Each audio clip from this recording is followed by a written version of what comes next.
এই আম দেখিছে বতাহ ধুমুহাত আম সৰি পৰি আৰু এই আমৰে মই এয়া চাটনি বনাবলৈ লৈছোঁ। দেখিছে এইবিলাক আম পকিলে খাবলৈ বহুত মিঠা হয়।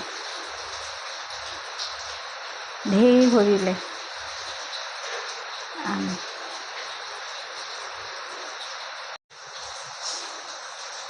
এয়া দেখিছে মোৰ আমৰ আচাৰ বনাবলৈ লৈছিলোঁ। ডাৱৰীয়া বতৰত আমৰ আচাৰ কেনেকৈ বনাব লাগে মই আপোনালোকক টিপছটো শিকাই দিম। আপোনালোকে এয়া দেখিছে মই আমখিনি এতিয়া টুকুৰা টুকুৰকৈ কাটি লৈছোঁ। তাৰপিছত কি কৰিম আপোনালোকক দেখাই আছোঁ।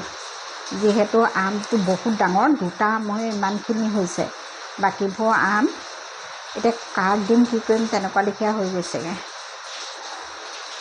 মই আমৰ আচাৰ কেনেকৈ বনাই আপোনালোকক দেখুৱাই আছোঁ। মই এয়া আমৰ আচাৰৰ বাবে আমখিনি কাটি ধুনীয়াকৈ নিমখ দি আগদিনাই থৈ দিছিলোঁ। নিমখ দি থৈছোঁ। এতিয়া এই আমখিনি মই ৰ'দত দি দিম। আমখিনি সম্পূৰ্ণ শুকাবলৈ নিদিব। আমখিনি অলপ পানীটো শুকোৱা যেন দেখিলেই থৈ দিব। আমৰ বেছিকৈ শুকুৱালে এই তৰতৰীয়া মাৰিলে আমৰ আচাৰ খাবলৈ বেয়া হয়। অকল পানীটো গ'লেই যেতিয়া পানীটো শুকাই দিব, নহ'লে পানীটো থাকিলে কি হয় ভেঁকুৰি যায়। সেইকাৰণে তাৰ পানীটো যাবলৈ দিব লাগে। পানীটো যোৱাৰ পাছতে আমি আমৰ আচাৰটো বনাব পাৰোঁ। মই এতিয়া ইয়াতে এখন লৈছোঁ, ইয়াতে আমখিনি মেলি দিম।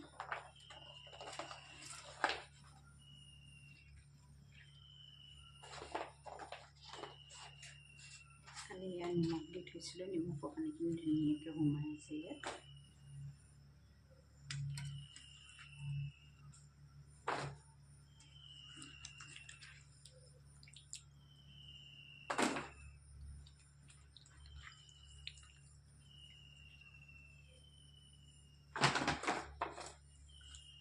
আপোনালোকে যেতিয়া ৰ'দ নাথাকে, যদি বতৰটো ডাৱৰীয়া হয়, তেতিয়াহ'লে ফেন এখনৰ তলত আমখিনি থৈ দিব।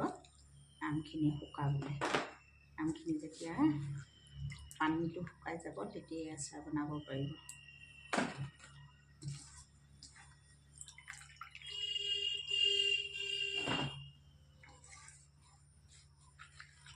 মই অকল আমত অকল নিমখ দি থৈছিলোঁ। এতিয়া দেখিছে নহয় এইখিনি পানী ওলাই গ'ল, নিমখৰ পানী।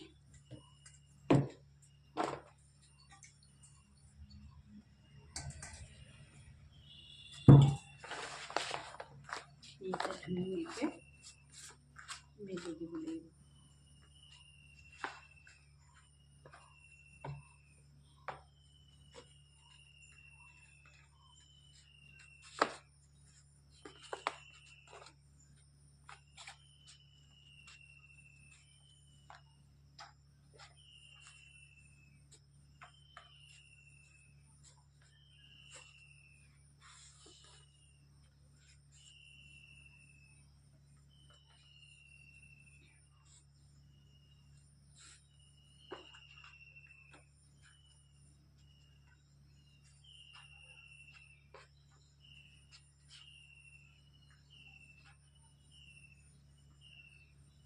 আপোনালোকে আমৰ আচাৰ কেনেকৈ বনাই জনাবচোন। চবৰে বনোৱা পদ্ধতিটো বেলেগ বেলেগ।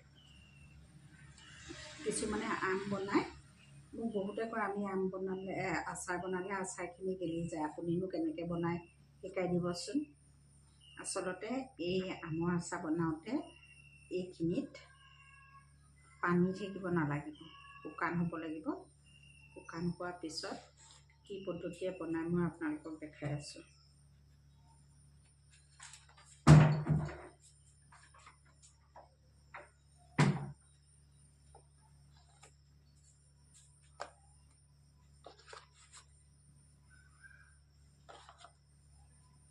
ৰ'দ নাথাকিলেও একো নাই, ফেনৰ তলতে থৈ দিলেই হৈ গ'ল। মুঠতে আমখিনি পানীখিনি শুকাব লাগিব।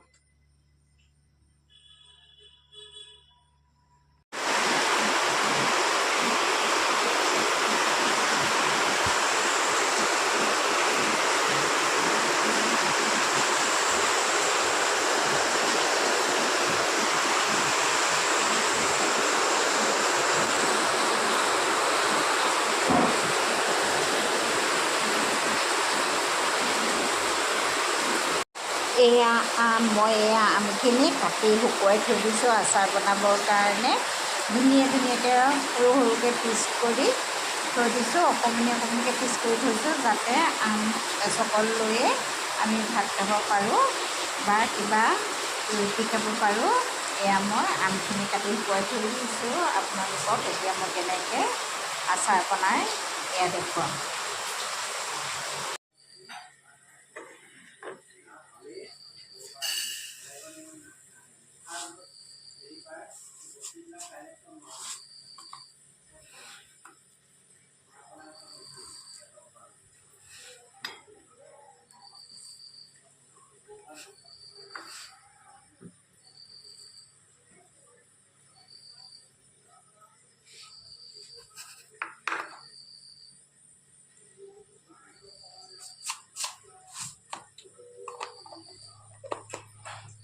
এয়া আচাৰত দিবলৈ সৰিয়হ কি দিব লাগে জানেনে? ভিনেগাৰ। সৰিয়হত কেতিয়াও কোনোদিনে পানী দি তিয়াই নথ'ব। পানী দিলে ভেঁকুৰি যায়। আৰু আপুনি এনেকৈ যদি ভিনেগাৰ দি তিয়াই থৈ পিছদিনাখনি আচাৰত দিয়ে, তেতিয়া আপোনাৰ আচাৰ কোনোদিনেই বেয়া নহয়। মই এতিয়া সম্পূৰ্ণ দি দিলোঁ ভিনেগাৰ। এই ভিনেগাৰত মই তিয়াই থৈ দিম। তাৰপিছতে বটি ধুনীয়াকৈ মিক্সিত পিচি পিছত মই আচাৰত দি দিম।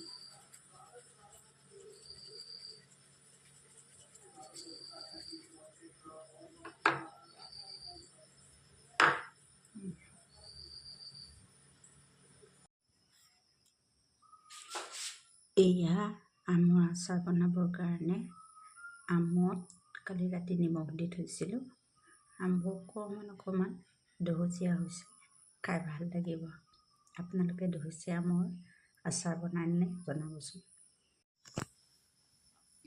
এয়া মছলাখিনি ভাজি ল'লোঁ। চব গুটি, মিঠি গুটি আৰু কেইটামান সৰিয়হ ভাজি লৈছোঁ।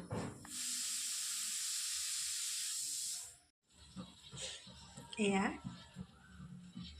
জিৰা, জলকীয়া আৰু হালধি দিছোঁ। জিৰা, জলকীয়া, হালধি প্ৰথমতে কেৰাহীখন গৰম কৰি ল'ব। কেৰাহীখন গৰম কৰি জুইটো অফ কৰি দিব। জুইটো অফ কৰি দিয়াৰ পিছত কেৰাহীখন গৰম হৈ থাকিব নহয়, তাতে জিৰা গুড়ি, জলকীয়া গুড়ি আৰু হালধি গুড়ি ভাজি দিব। তাৰপিছত আচাৰত দি মিক্স কৰি দিব।